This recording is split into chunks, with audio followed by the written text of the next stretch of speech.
Assalamualaikum warahmatullahi wabarakatuh. Waalaikumsalam warahmatullahi wabarakatuh. Pemirsa Nas NTV dimanapun Anda berada, jumpa lagi bersama program Ngonten Ngobrolin Tema Nasional pada kesempatan kali ini. Dan tentu saja pertemuan kali ini terbilang spesial karena kita kedatangan tamu yang juga sangat istimewa. Langsung saja kita sapa beliau, Bung Arif Ismail Hanafi. Assalamualaikum Bung Arif. Waalaikumsalam warahmatullahi wabarakatuh. Sehat Bung? Alhamdulillah sehat.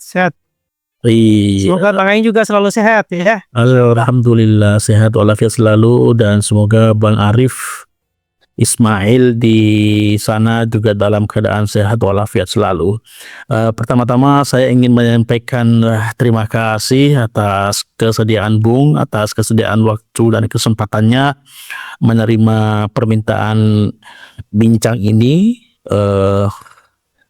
karena tentu saja ini berangkat dari komitmen atau visi daripada Nas NTV atau dalam edisi portal berita nasional.news untuk mengangkat tema-tema keindonesiaan dalam rangka upaya media ini untuk berkontribusi dalam menyebarkan narasi-narasi kebaikan dalam membangun bangsa dan negara. Bung Ismail, sekali lagi terima kasih. Saya ingin berbincang terkait dengan Anda sebagai seorang penyuluh agama Islam. Jadi sebelumnya di tim redaksi telah mendapatkan informasi tentang profil Anda sebagai seorang yang saat ini diamanahi sebagai penyuluh agama Islam Kementerian Agama Republik Indonesia di wilayah Maluku Utara, dan saat ini Anda ditugaskan atau diamanahi berdakwah atau menjadi penyuluh agama di pedalaman, tepatnya di kawasan suku Terasing di Maluku Utara. Apa itu? Kita akan gali sebentar lagi. Bung Arif, bisa nggak diceritakan tentang sebelum kita nanti masuk ke apa namanya penyuluhan agama yang Anda geluti hari ini sebagai seorang yang kemudian mengabdi dalam membangun masyarakat di pedalaman. Yang saya tahu Anda adalah seorang sarjana ekonomi, dan Anda kemudian setelah pasca sarjana itu atau pasca wisuda seorang sarjana strata 1, Anda kemudian mengabdi ke pedalaman dan bertugas dalam mendidik masyarakat. Apa yang kemudian mendorong Anda untuk terlibat dalam kerja-kerja kebangsaan seperti itu? Dan bisa nggak diceritakan terkait latar belakang pendidikan Anda? Baik. Terima kasih Bang Ain. Sebelumnya kami menyapa ya. Assalamualaikum warahmatullahi wabarakatuh. Waalaikumsalam warahmatullahi wabarakatuh. Semoga Bang Ain dan tim redaktur Nas NTV ya. Nas NTV. Alhamdulillah. Semoga selalu sehat walafiat dan terus sukses selalu. Dan pemirsa Nas NTV dan portal Nas NTV Nasional.news. Ya, portal news ya. Selalu maju terus. Baik. Yang pertama, ya saya Arif Ismail ya, salah satu penyuluh agama Islam Kota Ternate. Namun sebelumnya saya adalah seorang background yang memang latar belakang umum ya, ekonomi, lulusan dari salah satu perguruan tinggi di Depok ya, yaitu Setia Hidayatullah Depok, Jawa Barat. Nah, dan alhamdulillah kembali bertugas di Ternate dan pelosok Halmahera, dan hingga saat ini masih terus mengabdikan diri ya untuk berdakwah ya. Dan tugas awalnya adalah di Pulau Moti dan ekspansinya sampai pada di pedalaman di Utarasing, Sungai Terasing, Mualaf, Tugutil, pedalaman Halmahera. Ya. Seperti itu, Bang. Ya, terus apa yang kemudian yang Anda dalam tugas-tugas kemanusiaan ini ya menjadi apa namanya modal Anda, karena ini tugas yang tidak mudah dan Anda harus kemudian terjun langsung ke masyarakat yang ya tradisional, masyarakat yang mungkin bisa dikatakan dalam tanda petik belum terlalu mengenal peradaban, sementara Anda harus kemudian berjibaku dengan apa keadaan itu, dan bagaimana kemudian Anda menempatkan diri dalam posisi yang sedemikian unik itu. Baik. Ya, alhamdulillah. Jadi memang saya sangat bersyukur sekali ya bahwa sebelum turun ke gelanggang dakwah ini, ya alhamdulillah sangat bersyukur, berterima kasih kepada Allah dan sangat bersyukur kepada apa namanya kepada ya bersyukur kepada Allah dan terima kasih kepada para guru-guru ya, guru-guru kami ya yang waktu masih sempat kuliah sambil mondok di Depok Jawa Barat yang luar biasa memberikan bekal-bekal ya bekal-bekal tentang bagaimana seorang dai ya seorang mujahid dakwah di lapangan. Ini sangat bermanfaat sekali ya, baik itu dari sisi keilmuan untuk keagamannya ya, termasuk juga masalah bagaimana metode dakwah ya, antropologi budaya setempat dan seterusnya. Ini luar biasa. Ini kemudian ini dan alhamdulillah kemudian memang qadarullah saya juga termasuk di penempatan tugas juga sama-sama etnis ya, dan artinya dalam artian di daerah yang memang mudah untuk kemudian bisa menyesuaikan diri dan insya Allah agak mudah. Nah, adapun kemudian di daerah pedalaman sendiri memang kami sendiri juga membutuhkan apa namanya bantuan-bantuan ya, seperti perlu harus ada juru bicara dengan kepala sukunya ya. Penerjemah begitu ya. Bagaimana Bang? Butuh bantuan penerjemah atau interpreter gitu di lokasi-lokasi seperti ini. Ya, betul sekali. Jadi memang pada awalnya sebelum mereka mengenal lebih jauh tentang bahasa Indonesia kita, tentu kita membutuhkan penerjemah ya. Nah, tapi setelah pelan-pelan alhamdulillah apa namanya mereka sudah bisa menyesuaikan dengan cepat untuk bisa menyesuaikan diri dalam bahasa Indonesia ya. Dan tentu kami bukan berarti mengawali dakwah ini karena teman-teman yang lain juga sudah lebih awal sehingga yang mudah juga kemudian menyesuaikan diri ya untuk ini pendakwah apa namanya melakukan pembinaan ini. Dan alhamdulillah ini bagian daripada tugas yang sangat mulia ya, dan yang diamanahkan oleh Kementerian Agama untuk terus apa namanya berdakwah di tempat tugas seperti 3T tadi ya, seperti itu. Ya. Seperti itu Pak. Ya. Ya, yang menarik Anda sebagai seorang yang diamanahi tugas sebagai penyuluh agama Islam. Lalu kemudian alhamdulillah ya Anda kemudian berhasil mewakili Provinsi Maluku Utara mengikuti PAI Award ya, PAI Award 2025. Dan yang ingin saya tertarik untuk gali adalah kiprah Anda dalam membina masyarakat pedalaman, yaitu suku Togutil ya di Halmahera Utara. Halmahera Utara ya? Halmahera, pedalaman Halmahera. Oh ya, Halmahera. Apa namanya? Anda kemudian masuk ke kawasan itu dan membina masyarakat di situ, dan yang menarik karena Anda tidak hanya kemudian berdakwah mengenalkan agama Islam atau apa namanya mengajarkan mengaji, tapi Anda juga menanamkan nilai-nilai wawasan kebangsaan di masyarakat, wawasan Nusantara. Apa cerita unik dari kerja-kerja yang selama ini telah digeluti, dan barangkali ada pengalaman unik atau mungkin juga tantangan-tantangan yang begitu berkesan bagi Anda. Baik, Masya Allah, luar biasa ya. Ini memang cukup menarik. Ini pertanyaan yang cukup menarik ini. Nah, ini jadi memang sangat unik dan beda sekali ketika kita berhadapan dengan masyarakat perkotaan ya.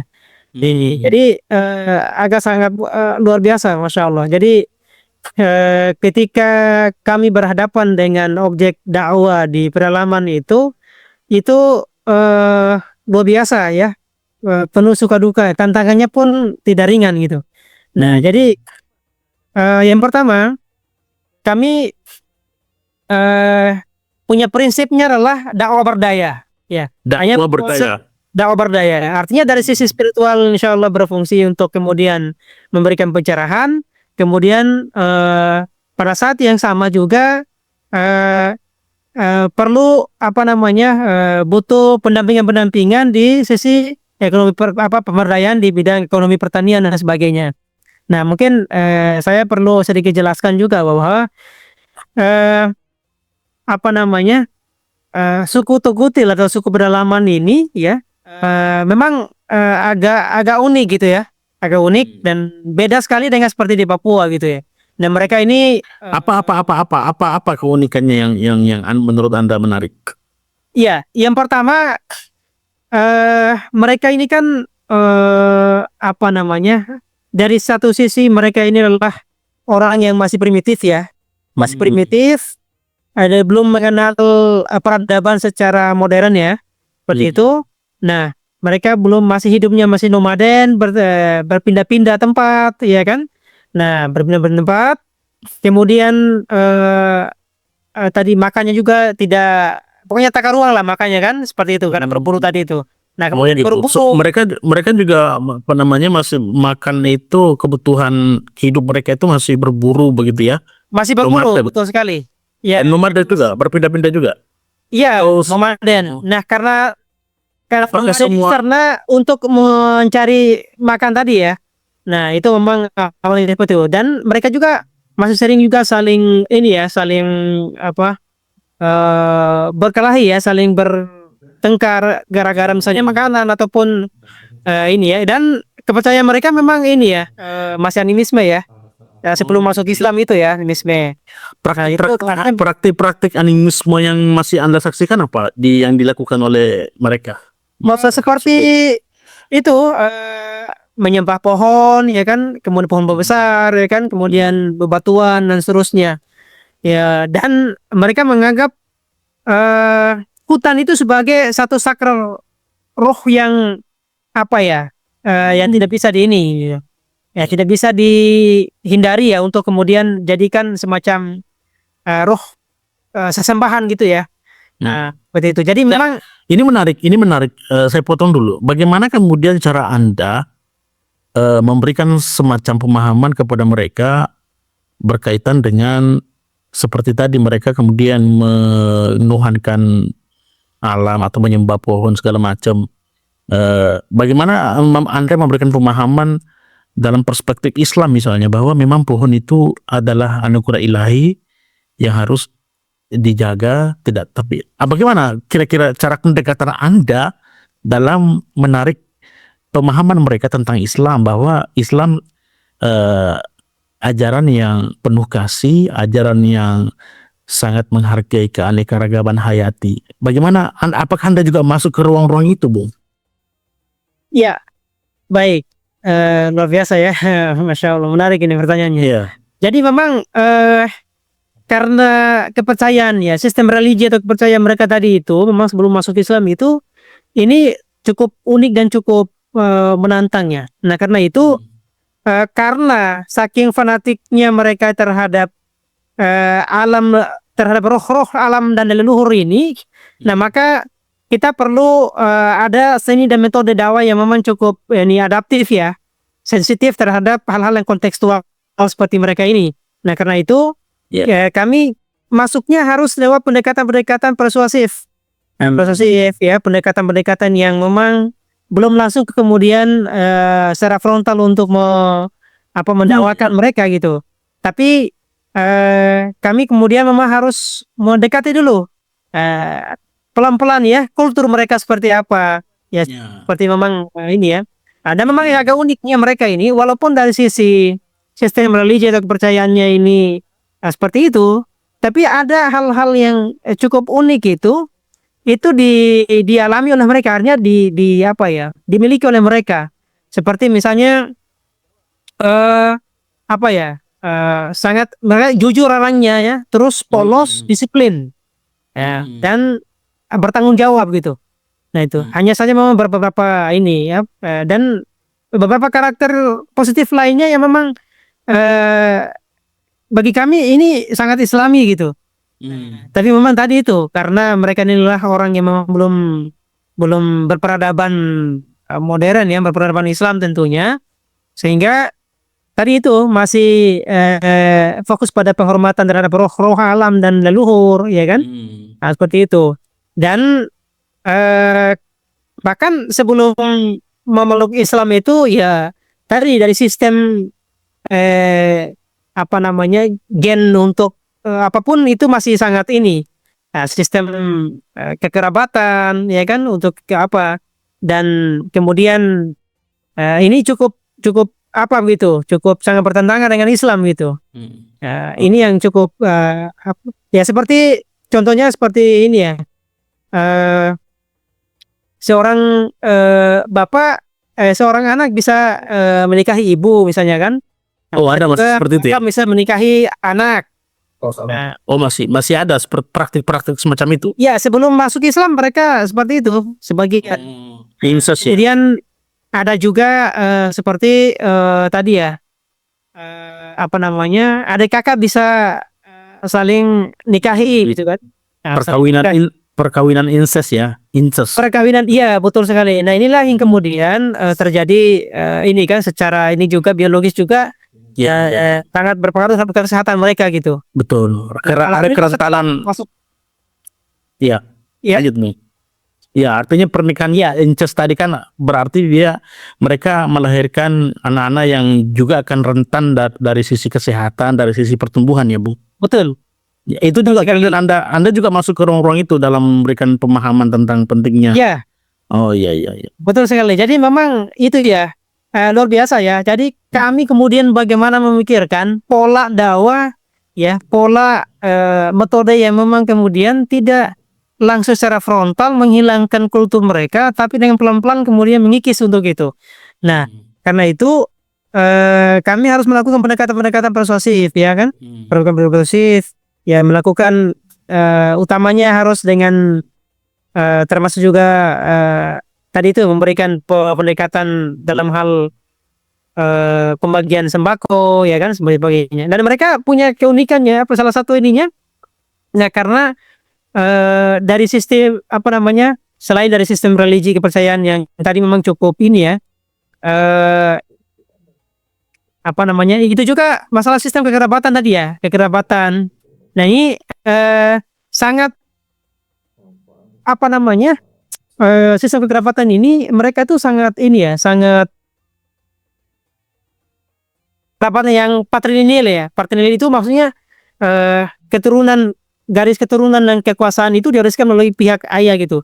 Jadi maksudnya kekuatan apa ya, macamnya punya power kepala suku itu sangat ini sekali gitu. Bang.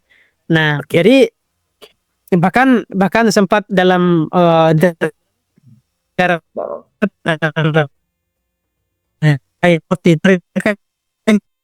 sebelum Islam itu menikah dengan anak kandung tinggal ya kan, dan seterusnya. Nah, kemudian apa namanya, sistem itu yang cukup ini ya, cukup kental juga, termasuk tadi masalah tadi ya, gen untuk campuran nikah kawin campur seperti itu. Seperti itu. Kemudian mata pencarian juga seperti itu kan tadi ya. Sebelumnya itu kan berburu ya kan, berburu dan tidak menetap, dan ya pokoknya inilah tidak inilah.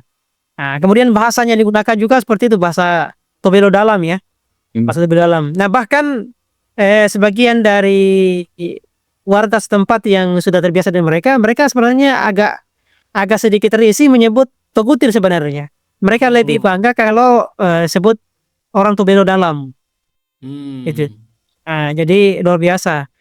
Namun di sisi dari sistem kesenian juga mereka cukup unik juga itu. Ada musik tarian gitu ya. Ada kepercayaan ritual dan sebagainya. Nah ini yang kemudian memang ada plus minusnya luar biasa ya. Cuma itu tadi itu. Mereka belum bisa walaupun hidup di hutan, tapi dari sisi skill cocok tanam itu belum menjadi kultur budaya mereka. Hanya gitu ya. bahkan sampai kemudian saya menawarkan untuk makan singkong, itu pun mereka tidak terbiasa. Terbiasa dan tidak mau untuk makan itu. Nah, itu sebuah Mereka ya. mereka tidak makan singkong. Tidak. Jadi ya itu berburu itu makan. Kenapa? Apa memang mereka tidak mengenal tanaman singkong? Iya, pertama tidak mengenal, salah mengenal juga agak sedikitnya, agak sedikit. Dan awalnya memang tidak ini ya. Tapi pada umumnya sebenarnya secara umum itu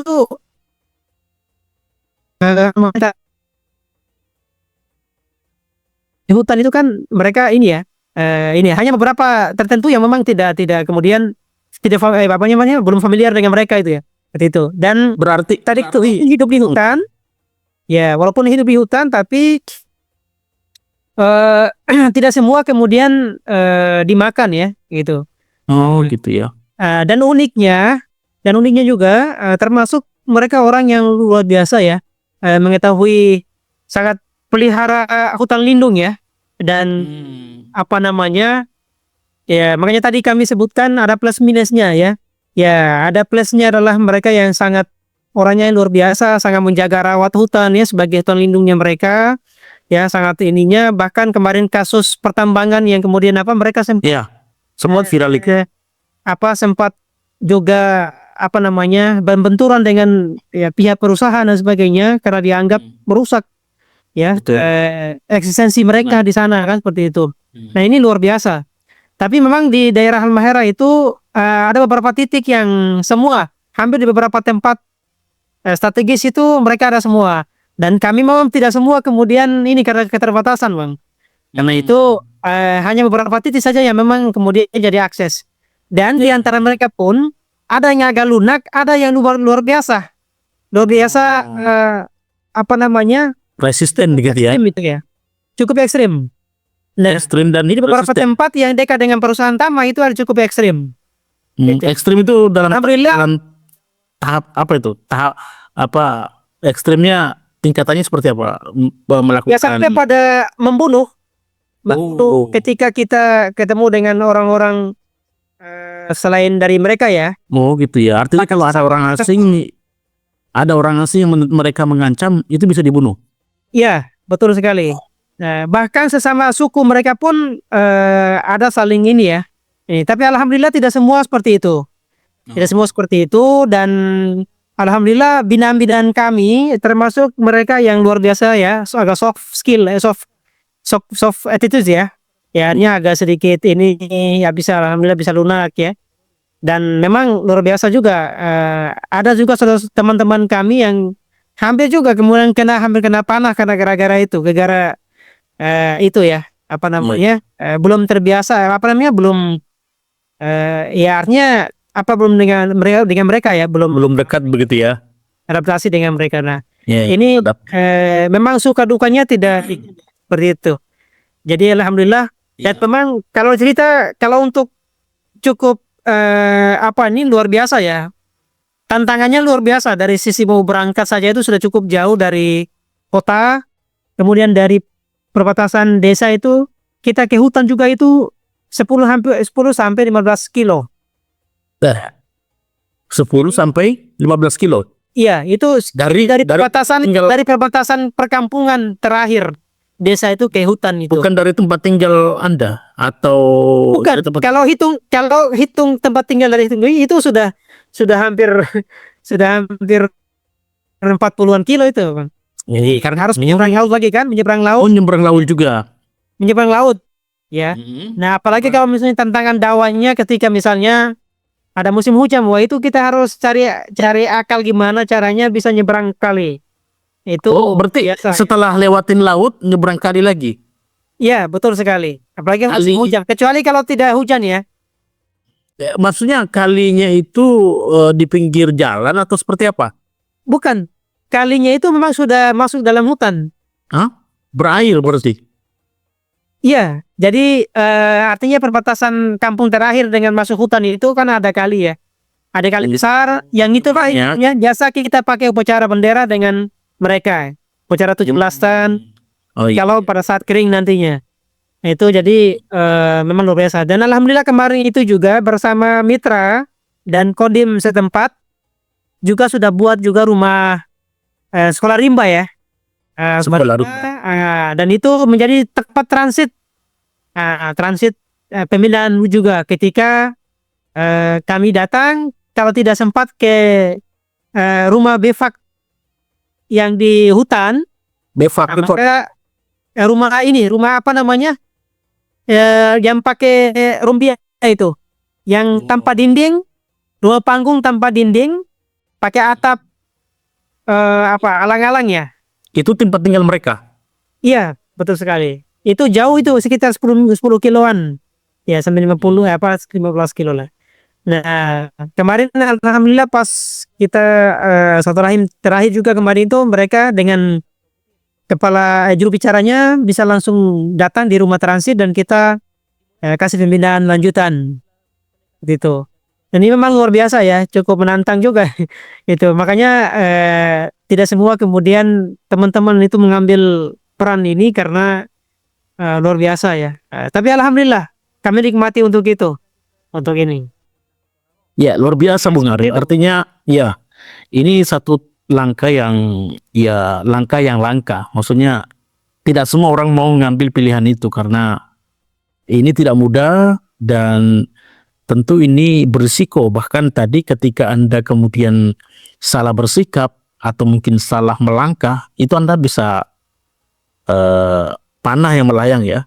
Panah yang kemudian melekat di badan. Betul sekali Bang. Nah, yang saya juga penasaran adalah bagaimana kemudian orang suku ini, orang Tobelo Dalam ini, teman-teman mualaf ini, seperti Anda sampaikan tadi, tinggal di hutan, tapi ternyata mereka tidak punya cukup kemampuan dalam bercocok tanam misalnya, dan kemampuan dalam mengolah lahan.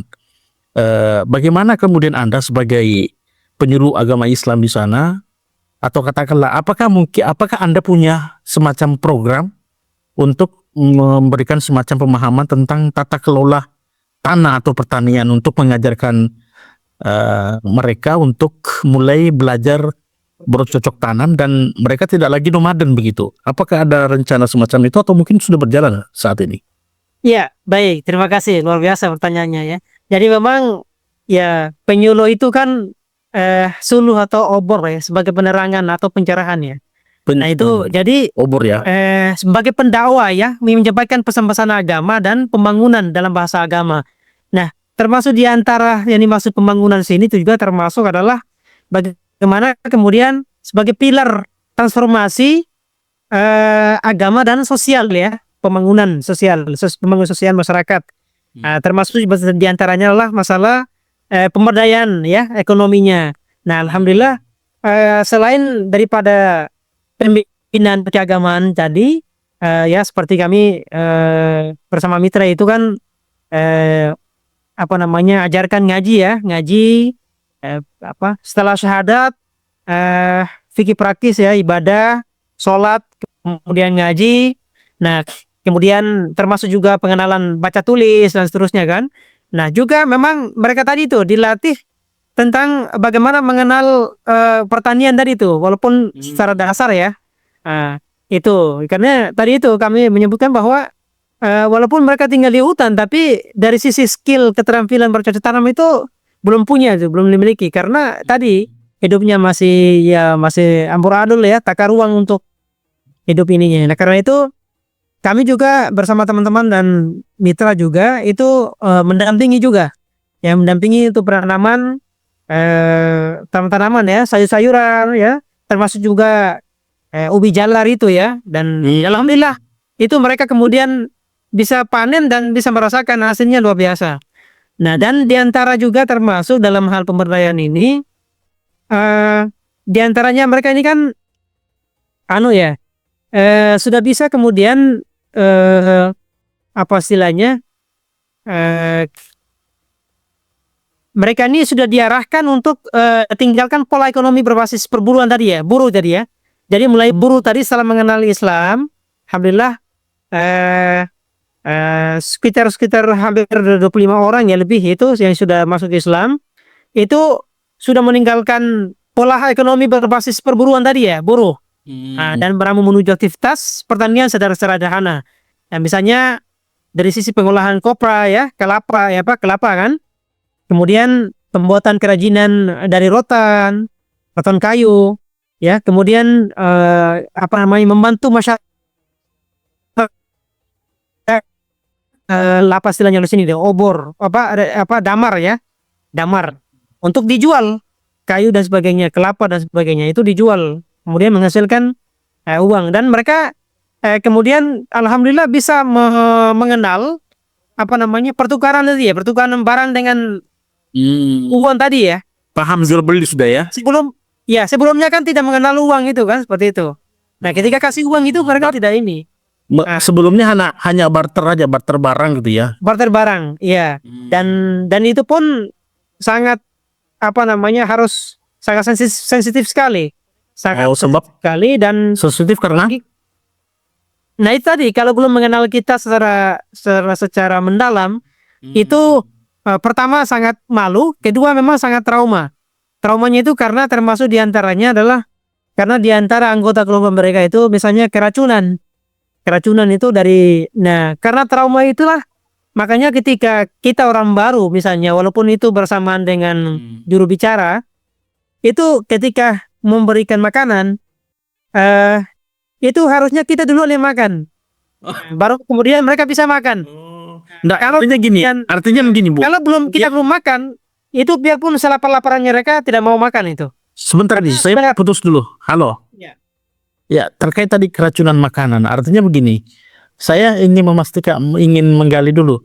Maksudnya keracunan makanan itu karena mungkin makanan itu belum pernah mereka lihat ya. Atau mungkin makanan itu belum cocok di perut mereka karena mungkin makanan yang tidak pernah mereka makan begitu. Jadi akhirnya karena tidak cocok di tubuh mereka, akhirnya kayak diare atau segala macam, akhirnya itu dianggap racun. Iya, pertama memang dari sisi zat makanannya. Oh ya. Tapi ada juga kasus dengar sih kedengarannya, tapi valid apa tidak? Yang jelas mereka juga keracunan karena memang ada yang nakal, ada orang-orang asing yang nakal juga. Selain daripada zat makanan yang seharusnya memang ada yang bawa makanan yang mengandung racun ya, ada juga memang. Ada yang nakal ya, ada yang memang wallahu alam ya, tapi sempat dengar seperti itu. Valid apa tidak? Nah, karena dengan trauma itulah kemudian ketika orang baru dilihat oleh mereka, dalam hal ini memberikan makanan, itu tradisi awalnya mereka itu terimanya pakai ujung parang ya, ujung pedang ya, itu. Dan itu pun memang harus kita yang belum tahu pola itu harus oleh kepala suku dan juru bicaranya. Nah, dan apabila kita orang baru yang memang betul-betul ini, ya harus kita makan duluan itu makanan, baru kemudian mereka makan. Tapi ketika sudah mengenal itu luar biasa, Masya Allah, itu lebih dekat, sudah luar biasa ya, sudah sangat dekat sekali dan sangat akrab sekali. Bahkan kemarin beberapa orang kan alhamdulillah dengan mitra kita itu termasuk Lazlas BMH ya, itu sudah mengirimkan juga beberapa anak-anaknya yang kirim ke Jawa untuk mondok, dan beberapa yang sini juga sudah mengenal Islam, dan itu sebagai juru dakwahnya mereka juga. Begitu, itu luar biasa, Masya Allah. Jadi cukup unik ya, cukup unik dan menantang juga seperti itu. Nah, bukan cukup unik Bu, itu unik sekali menurut saya. Jadi memang ada banyak sekali pelajaran yang sangat berharga ya ketika menghadapi dengan masyarakat pedalaman ini, khususnya Mu'allafah Qutil ini. Itu luar biasa ya, luar biasa. Dan kita ya alhamdulillah terus untuk ini ya, dan memang masih banyak ya beberapa hal-hal unik yang kemudian menjadi bahan bahan cerita yang sangat menarik sebenarnya untuk Oke, kemudian ini. Dan alhamdulillah tadi mungkin kami sedikit ini juga ya tambahan apa yang dipertanyakan di ujung tadi oleh Bang Ain tadi bahwa bagaimana kemudian sampai berada pada jadi sebagai itu ya peserta PAI Award ya, PAI Award Penyuluh Agama Islam Award 2025. Alhamdulillah dengan dalam perjalanan dakwah ini dan kami berkesempatan bahwa inilah satu peluang yang cukup menarik ya, bahwa ini sepertinya harus cukup menarik yang perlu kami ngangkat. Dan itu ketika kami mengajukan itu judul ya tema-tema, karena memang sebelumnya kan memang ada 9 kategori ya, 9 kategori yang ditawarkan dari pusat. Nah diantaranya adalah pendampingan kelompok rentan. Nah kelompok rentan ini kan seperti misalnya seperti napi ya kan, seperti orang-orang yang disabilitas dan sebagainya. Nah kami kemudian tertarik dengan apa yang selama ini juga bagian dari pembinaan kami adalah di Mualaf Suku Tukutil ini. Nah ini bagian daripada itu dan itu sangat menarik sekali. Alhamdulillah setelah menarik dari sisi ekstensi dakwanya maupun dari pola ininya. Nah setelah kami ajukan itu dan kemarin seleksi kota, kabupaten, kota dan provinsi, alhamdulillah kami berhasil ya di antara sekian peserta kabupaten kota yang ada, dan kami beberapa orang dan di antara beda-beda kategori, dan alhamdulillah saya sendiri juga adalah di kategori itu dan alhamdulillah berhasil untuk mengikuti event di proses penyeleksian di nasional ini. Dan ini masih dalam proses ya Bang ya. Nah, proses, mohon doanya juga mudah-mudahan insyaallah bisa lolos tembus dalam artian bisa uni. Dan ini bagi kami adalah bagaimana kemudian memperkenalkan juga metode dakwah pedalaman ini di kancah nasional, bahwa ternyata penyuluh agama itu tidak hanya di perkotaan saja tapi juga kemudian menyasar di daerah-daerah 3T termasuk di pedalaman suku Mualaf Tukutil ini Bang. Iya. Ya, seperti Iya, menarik. Yang terakhir ini Bung, mungkin ini pertanyaan terakhir saya dan ini juga saya masih penasaran juga. Karena ternyata selain sebagai penyuluh agama Islam, Anda sebagai guru di sana, ternyata Anda juga di sana memberikan wawasan Nusantara. Beberapa kali informasi dan bahkan foto yang saya terima, Anda setiap tahun ya, Anda dan rekan-rekan Anda selalu mengadakan upacara peringatan 17 Agustus. Dan itu dilakukan di pinggir sungai, apa namanya itu? Iya, Kaliwoda. Itu rutin dilakukan dan Anda di situ mengenalkan tentang Indonesia, mengenalkan tentang bangsa, mengenalkan tentang Nusantara yang ternyata luar biasa ini. Apa yang bagi Anda paling berkesan atau mungkin ada suasana kebatinan yang Anda rasakan sebagai seorang Muslim yang juga sekaligus sebagai seorang warga Indonesia yang darahnya merah putih? Apa kesan yang bernilai atau pengalaman yang barangkali menurut Anda sangat emosional yang kemudian meneguhkan kiprah Anda sebagai penyuluh agama Kementerian Agama ini untuk terus mengabdi di pedalaman, menanamkan nilai-nilai Islam, menanamkan nilai-nilai wawasan Nusantara, dan dalam rangka untuk kemudian membangun masyarakat pedalaman untuk lebih berpendidikan, lebih maju dan dapat kemudian merasakan manfaat dari pembangunan. Bung Arif. Baik. Iya baik, Masya Allah, menarik ini. Jadi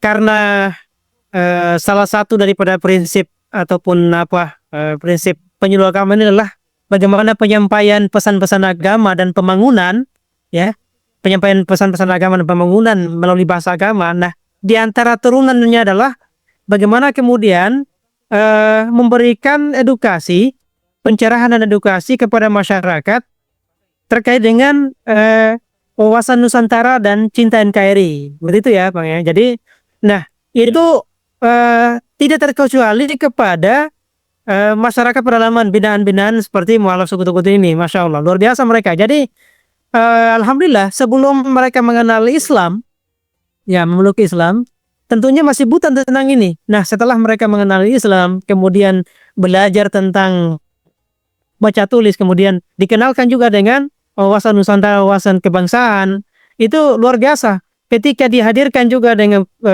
peristiwa untuk upacara bendera yang sebagaimana kami paparkan jadi dokumentasi maupun dari narasi-narasi yang ada, itu mereka tuh cukup antusias untuk kemudian mengenal ini, dan mereka alhamdulillah kemudian dibuatkanlah kartu keluarga sebagai warga yang memang teridentifikasi sebagai warga negara yang sah, ya kan. Kemudian mereka juga antusias dengan tadi itu mengenal, sangat cinta dengan NKRI ini sesungguhnya. Jadi setiap momen-momen hari-hari besar nasional pun itu luar biasa. Mereka sangat antusias, ya, ikut lomba sama-sama walaupun sederhana, ya, seperti itu. Ya, lomba-lomba lari karung, lagi kerupuk, macam-macam. Kemudian naik Panjat Pinang lah, macam-macam di anunya. Dan itu luar biasa bagi kami, merasa satu kepuasan batin yang luar biasa yang tidak bisa yang tak ternilai, ya. Dan ternyata apa namanya, Indonesia ini sudah berumur hampir 1 abad, ya. Tapi masih ada ternyata saudara-saudara kita yang belum merdeka dalam tanda kutip, untuk merasakan apa kemerdekaan yang sesungguhnya sini. Karena itu alhamdulillah, ya, lewat penyuluhan dan pembinaan dakwah ini, nah kami kemudian mengajak, ya, dari beberapa mitra dan seluruhnya mengajak semua bahwa ternyata kecintaan saudara kita yang di pedalaman itu luar biasa, ya, terhadap cinta NKRI, ya, dan apa namanya, komitmen untuk loyalitas dan komitmen untuk kemudian ini luar biasa. Alhamdulillah. Bukan hanya 17 Agustus saja, tapi beberapa event-event nasional, event-event hari besar nasional pun mereka turut serta untuk kemudian apa namanya, antusias untuk mengikuti ini, Bang. Jadi itu, Bang. Jadi ya, karena itu kami mengajak, ya, semoga pemerintah, ya, pemerintah daerah maupun semuanya, semua pihak, ya, mitra, untuk sama-sama mendukung, ya, kegiatan penyuluhan pembinaan dakwah ini, baik secara pembinaan keagamaan maupun pembinaan pemberdayaan, ya, pemberdayaan ekonomi mereka ini, supaya setara kehidupannya, ya, setara kehidupannya seperti masyarakat pada umumnya. Dan alhamdulillah ini sudah sangat apa ya, sangat luar biasa, mereka punya perempuan. Tapi tentu juga sebagian saudara mereka masih di hutan, ya. Sebagian saudara mereka masih di hutan yang belum terwarnai dengan peradaban ini. Karena itu kami mengajak semua pihak untuk saling mendukung. Ya, karena selama ini yang bermitra dengan kami adalah Lasnas DMH, Baitul Mal Hidayatullah, yang saling support. Ya, Lembaga Amin Zakat Nasional Perwakilan Hidayatullah, ya. Lasnas DMH, Baitul Mal Hidayatullah Perwakilan Maluku Utara, yang intens untuk sama-sama berkolaborasi ini. Seperti itu. Mudah-mudahan semua pihak bisa mengambil bagian dan peran ini. Dan terakhir kami sampaikan juga bahwa kami mohon doa dan dukungan, support semuanya, ya, semua pihak untuk membantu dukungan doa dan supportnya di semua platform media, link yang kemudian nanti mungkin di-share di hadapan Bapak Ibu saudara sekalian. Bantu untuk like, share, dan subscribe. Dukungan kami untuk pada ajang nasional event Penyuluh Agama Islam Award 2025. Semoga bisa sukses dan membawa perubahan lebih baik untuk masyarakat pedalaman Muara Sekutu Gutil yang lebih baik lagi ke depannya. Seperti itu, Bang. Iya, luar biasa Bung Arif Ismail Hanafi. Kurang lebih 40 menit, 45 menit, ya, kita ngobrol dan bincang tentang inisiatif-inisiatif kebaikan yang dilakukan khususnya di pedalaman Halmahera di suku Tewelo Dalam. Satu hal yang menarik, satu hal dari sekian banyak tadi poin-poin penting yang perlu diserap, yang menarik salah satunya adalah bagaimana semangat pengabdian ini betul-betul berlandas pada ketulusan hati untuk mengabdi bagi kemajuan agama dan bangsa. Dan hampir 1 abad kita merdeka, ternyata masih ada dan tentu masih banyak saudara-saudara kita di berbagai tempat di Indonesia yang perlu atau membutuhkan uluran perhatian kita untuk mereka dapat juga merasakan pembangunan. Mereka juga bisa membaca, mereka bisa menulis, dan mereka bisa mengenal lebih dalam lagi tentang negara mereka, ya negara tercinta ini, yaitu Indonesia. Terima kasih Bung Arif atas waktu Anda berbincang dengan Nas NTV. Saya sangat berterima kasih dan apresiasi sekali atas waktu Anda Sama-sama. untuk meluangkan waktu di kesempatan bincang kepada kesempatan kali ini. Pemirsa semua dimanapun Anda berada, jangan lupa like, share, dan subscribe channel ini. Ya, akan juga terus berupaya konsisten berbagi inspirasi, informasi yang positif untuk kemajuan bersama. Terima kasih Bang Arif sekali lagi, dan pemirsa semua, Assalamualaikum warahmatullahi wabarakatuh. Waalaikumsalam warahmatullahi wabarakatuh.